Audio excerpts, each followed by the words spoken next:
ወደ ቀዳሚ መረጃዎቼ ነው ማልፈው። እንግዲህ ሰሞኑን የወጣውን በአፋብን የወጣውን የምህረት አዋጅ ተከትሎ በጣም በርካታ ያገዛዙ ኃይል ወደ ፋኖ እየተቀላቀለ ነው የሚገኘው።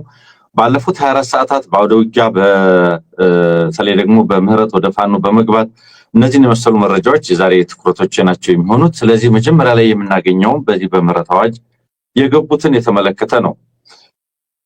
ሁለት ያገዛዙ ሰራዊት አባላቶች ከሰሜን ወሎ ሀብሮ ወረዳ በውርጌሳ ገንፎ ጨፌ ከሚገኘው የሚዋጋለትን ዓላማ በቅጡ ከማያውቀው የ35ኛ ክፍለ ጦር 4ኛ ሻለቃ የአብይ ዙፋን አስጠባቂ ሰራዊት ውስጥ የአማራን ህዝብ አንጨፈጨፍን ብለው ከነሙሉ ትጥቃቸው የሚኒሊክ ዕዝ ምስራቅ አማራ ኮር አንድ ባለሽርጡ ክፍለ ጦር ጋር በሰላም ተገናኝተዋል ይላል የመጀመሪያው ቀዳሚ መረጃችን ነው።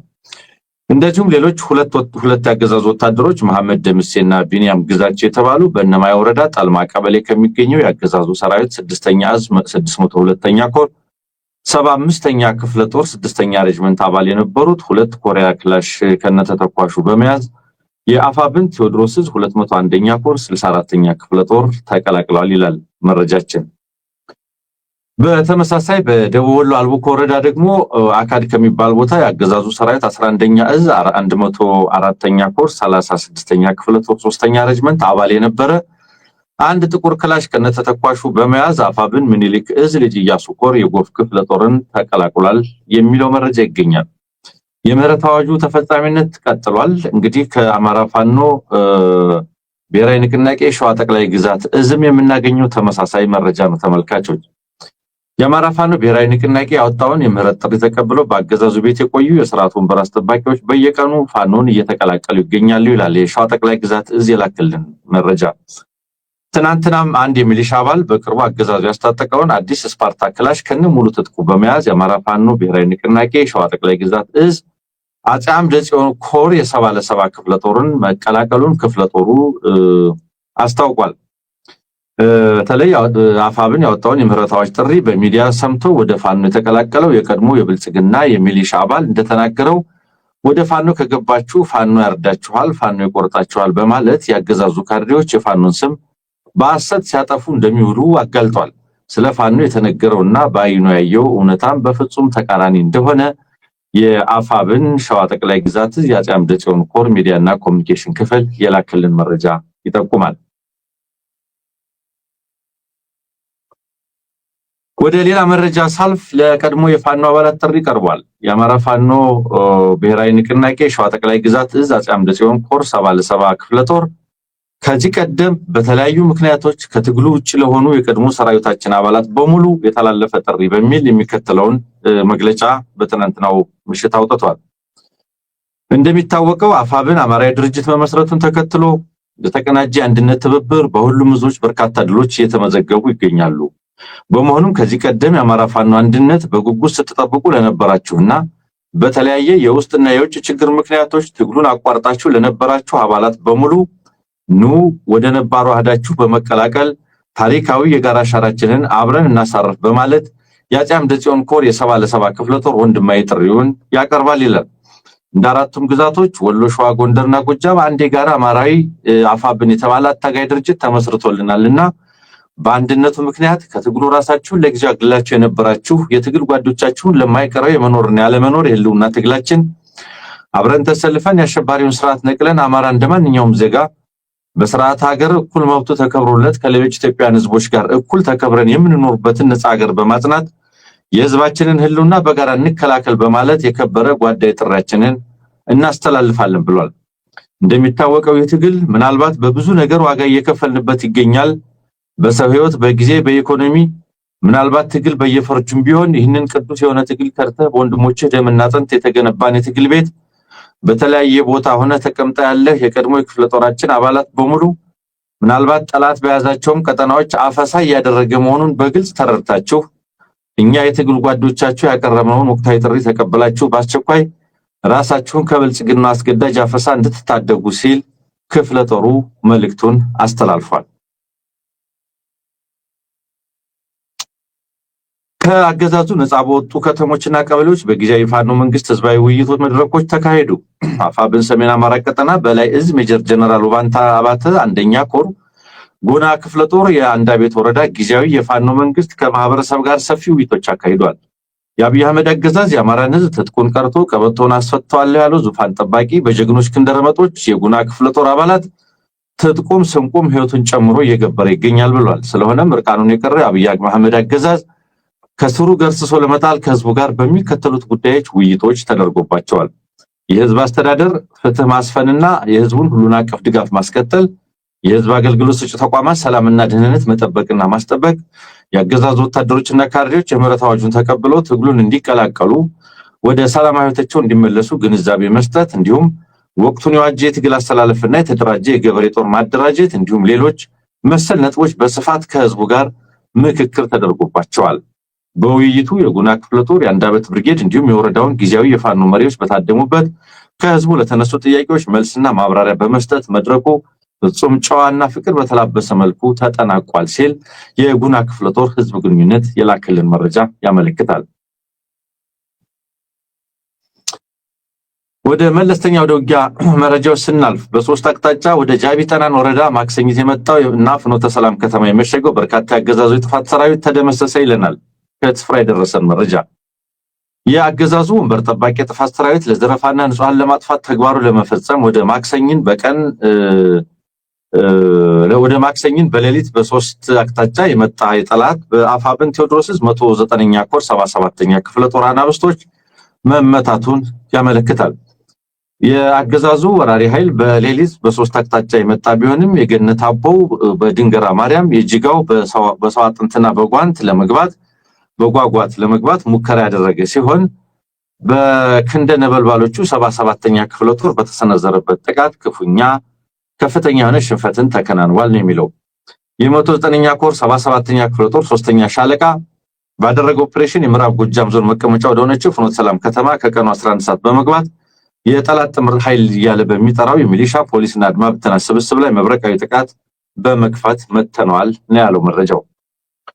አይበገሬዎቹ 109ኛ ኮር 77ኛ ክፍለ ጦርና 3ኛ ሻለቃ ባደረጉት የከተማ ኦፕሬሽን የጠላትን ምሽግ ሙሉ በሙሉ የተቆጣጠሩ ሲሆን ፍኖተ ሰላም የመሸገ የብልጽግና ካሬ ላይ ከፍተኛ ጭንቀትና ውጥረትን ፈጥረዋል ነው የሚለው መረጃው። የቴዎድሮስ 109ኛ ኮር 77ኛ ክፍለ ጦር ህዝብ ግንኙነት ነው።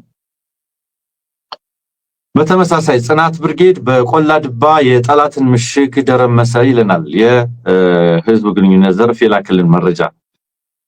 የዳግማዊ ቴዎድሮስ አንደኛ ኮር አካል የሆነው ታድሎ ብርሃን ክፍለ ጦር ጽናት ብርጌድ 12 ሰዓት ጀምሮ በቆላ ድባ ከተማ ከጠላት ምሽግ ድረስ ዘልቆ በመግባት የአብይን ወንበር አስጠባቂ ኃይል መተውታል።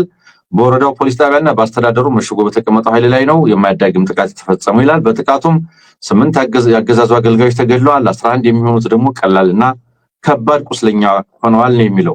በቆላ ድባው ለሰዓታት የቆየ ላስጨራሽ በቦምብ ውርወራ የታጀበ ጥቃት የተደናገጠው አገዛዙ በአዘዞ የማዘዣ ካምፕና በጎንደር በተለያዩ ቦታዎች ሰፍሮ የሚገኘውን ኃይሉን በተጠንቀቅ እንዲጠብቅ ትዕዛዝ ሰጥቶ እንደነበረ የመረጃችንን ምንጭ ጠቁሟል ይላል የዳግማዊ ቴዎድሮስ ኮር 1 ህዝብ ግንኙነት ዘርፍ አብነት ሙላ ያደረሰን መረጃ። በሌላ መረጃ የአገዛዙ ጨፍጫፊ ሰራዊት የ9 ዓመት ሴት ልጅ ገደለ ይለናል ከ88ኛ ክፍለ ጦር ህዝብ ግንኙነት የደረሰን መረጃ። ከወንበርማ ወረዳ ሽንዲ ከተማ የመሸገው ጠላት ከሰዓት ኮኪ መገንጠያ ተብሎ ወደሚጠራ አካባቢ ተንቀሳቅሶ ነበረ ነው። ይሄ ከትናንት በስቲያ የነበረ እንቅስቃሴ ነው። በግ በመጠበቅ ላይ ያለች የ9 ዓመት ልጅ ወይ ሀገር ወርቁ አንዱ ዓለም የተባለችን ህፃን ገድሏታል። ስርዓቱ በቀጥታ ዘረፈጅ ተግባሩን በመላ አማራ እድሜ ጾታና ሃይማኖት ሳይለይ እየፈጸመ ይገኛል ብሏል ኮሩ ባደረሰን መረጃ። በሌላ ረገድ የፋሽስቱ ብልጽግና አገዛዝ አስገዳጅ አፈሳ የህብረተሰቡን ማህበራዊ ቀውስ ውስጥ ማስገባቱን የችግሩ ሰለባ የሆኑ ግለሰቦች ገለጹ ይላል። የብልጽግና ጥምር ጦር በአካባቢ ሚሊሻ ተቋሚና መንገድ መሪነት ገበሬውን ሌሊት በማፈን ወደ ጦርነት እያስገባ ይገኛል። ለአብነት ያክል በደቡብ ወሎ ዞን ኩታበር ወረዳ አገዛዙ አቅመ ደካሞችን ሳይቀር በሌሊት በማፈን ወደ ጦርነት እያስገባ ይገኛል። 60 ዓመት ከነዚህ መካከል 60 ዓመት እድሜ ያላቸው ሽማግሌዎች በግድ ወደ ጦርነት እንዲገቡ እያደረገ ነው ይላል። በዚህ ከፍላጎት ውጭ በሚካሄድ አፈሳ የተማረረው ነዋሪ አዳሩን በጫካ ለማድረግም ተገዷል ነው የሚለው። በቤት ውስጥ የሚያድሩ ሴቶችና ህፃናት ናቸው ነው የሚል። ከዚህ ባሻገር የወረዳው ነዋሪ በተለይም ወንዶች ወደ ገበያ ቦታ ለመሄድ ስጋት አድሮባቸዋል። አጠቃላይ ማህበራዊ መስተጋብሩ በብልጽግና አስገዳጅ አፈሳ ወታደራዊ አፈሳ ምክንያት አስቸጋሪ ሁኔታ ውስጥ ገብቷል። ዘመድና የአካባቢ ሰው ሲሞት ለቀብር መሰባሰብን ጨምሮ በሰርግና በሌሎችም ማህበራዊ መስተጋብሮች ለመሰባሰብ በማይችሉበት ደረጃ ላይ ይገኛሉ ነው ያለው። እስካሁን በሌሊት እየታፈሱ ወደ ጦርነት የተወሰዱ አባወራ ቤተሰቦች በከፍተኛ ጭንቀት ውስጥ እንደሚገኙም ገልጸዋል። መረጃው የምስራቅ አማራ ቀጠና ምኒልክ ዕዝ ነው። ምኒልክ ዕዝ በአርበኛ 10 አለቃ ሀቢብ የሱፍ ስም አዲስ ዘመቻ አስጀመረ። በዘመቻውም በዕዙ ስር የሚገኙ የታላቁ ላስታ ጀነራል አሳምነው ጽጌ ኮር በብልጽግና ሰራዊት ላይ ታላቅ ድል ተቀናጅቷል። አፋብን ምስራቅ አማራ ቀጠና ምኒልክ ዕዝ አካል የሆነው ላስታ ጀነራል አሳምነው ጽጌ ኮር ከሁሉም ክፍለ ጦሮች የተውጣጡና የኮሩን ነብሮ ኮማንዶና ዋክሹም ብርጌድን ጨምሮ በተሳተፉበት አውደውጊያ በአገዛዙ መከላከያ ሰራዊት ላይ ታላቅ ድል ተቀናጅተዋል ብሏል። በአርበኛ 10 አለቃ ሀቢብ የሱፍ ሀቢቦ የተሰየመው ዘመቻ የካቲት 9 2018 ዓ.ም ከነጋቱ 10 ሰዓት ጀምሮ በቡግና ወረዳ አይና ከተማ ዙሪያ በተደረገ ከባድ ትንቅንቅ የጠላትን ኃይል 4 ምሽግ በመስበር 82 በመደምሰስ 25 ክላሽ 1520 የክላሽ ተተኳሽ 32 የእጅ ቦምብ 26 የወገብና የደረት ትጥቅ በመማረክ ጠላት ወደ ነበረበት የቀበረ ጉድጓድ እንዲመለስ አድርገናል ብሏል። በተያያዘ መረጃ የኃይሉ ከበደ ክፍለ ጦር ፖለቲካ ዘርፍ ኃላፊ ሆኖ አርበኛ ጌታቸው ወርቁ በተመራ ኦፕሬሽን በደሃና መስመር ከጭላ ወደ አዚላ በአምቡላንስ ተጭኖ ሲንቀሳቀስ የነበረ የብልጽግና ካድሬና ፖሊስ ላይ እርምጃ ወስዶ ድል ተመዝግቧል። ከጭላ 17 ኪሎ ሜትር ርቀት ቅናባ ማርያም ላይ ደፈጣ በመያዝ የሰቆጣ ወረዳ 02 ቀበሌ ነዋሪ የሆነውን ኢንስፔክተር ወርቁ ባየንና ምርቱ አለሙ የሚባል የሰቆጣ ዙሪያ ወረዳ 12 ቀበሌ የሚሰራ ፖሊስን እንዲሁም 2 ክላሽንኮቭ በመማረክና ለእኩይ ዓላማ ሲጠቀሙበት በነበረው ተሽከርካሪ ላይ ጉዳት በማድረስ አርበኛ ጌታቸው ወርቁ ታላቅ ጀብዱ ፈጽሟል ሲል ኮሩ ያደረሰን መረጃ ያመለክታል። በመንግስት የጸጥታ ኃይል ከየቤታቸው ተይዘው ከተወሰዱ በኋላ ደብዛቸው የጠፉ የአዲስ አበባ ወጣቶች አድራሻና ደህንነት አሳስቦናል ሲል ከኢትዮጵያ ሕዝባዊ አብዮታዊ ፓርቲ የተሰጠ መግለጫ አመለከተ። ሰሞኑን መነጋገሪያ የሆነው ታፍነው ከጠፉ ዓመት ያለፋቸው ወጣቶች ጉዳይ በብዙ መልኩ አነጋጋሪነቱ ቀጥሏል። በአሁኑ ወቅት በሀገራችን ኢትዮጵያ ዜጎች በሕግ ጥላ ስር የመጠበቅ መብታቸው ተጥሶ ከየቤታቸው በጸጥታ አካላት ከተወሰዱ በኋላ ያሉበት ሳይታወቅ ደብዛቸው የመጥፋቱ አሳሳቢ ክስተት ቀጥሏል ሲል ኢህአፓ ባወጣው መግለጫ ጠቅሷል። በተለይም ከአንድ ዓመት በፊት ከአዲስ አበባ ከተማ ተይዘው የተወሰዱ ወጣቶች እስካሁን ድረስ ያሉበት አድራሻና የደህንነት ሁኔታ አለመታወቁ ፓርቲያችንና መላውን የኢትዮጵያ ሕዝብ እጅግ አሳስቧል።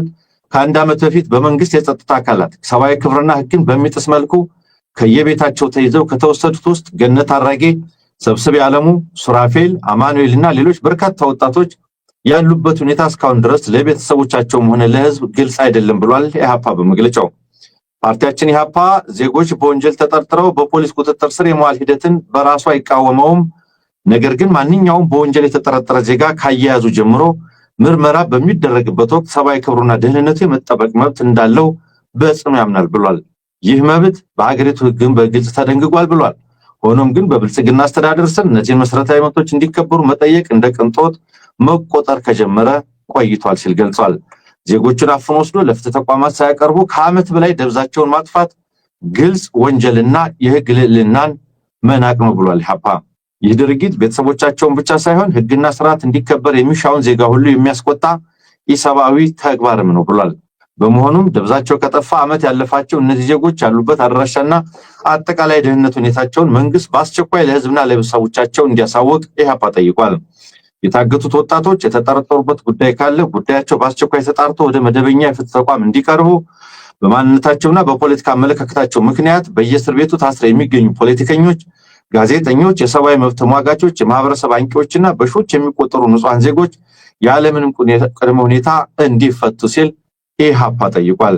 መንግስት ዜጎችን በማንነታቸውና በፖለቲካ አመለካከታቸው ለይቶ ማሳደዱን፣ ማፈኑና ማሰሩን እንዲሁም መሰል የመብት ጥሰቶችን መፈጸሙን እንዲያቆም ኢህአፓ በጥብቅ ያሳስባል ብሏል። ተመልካቾች ከኢቢሲ ቴሌቪዥን የማለዳ አጫጭር መረጃዎቻችን እነዚህ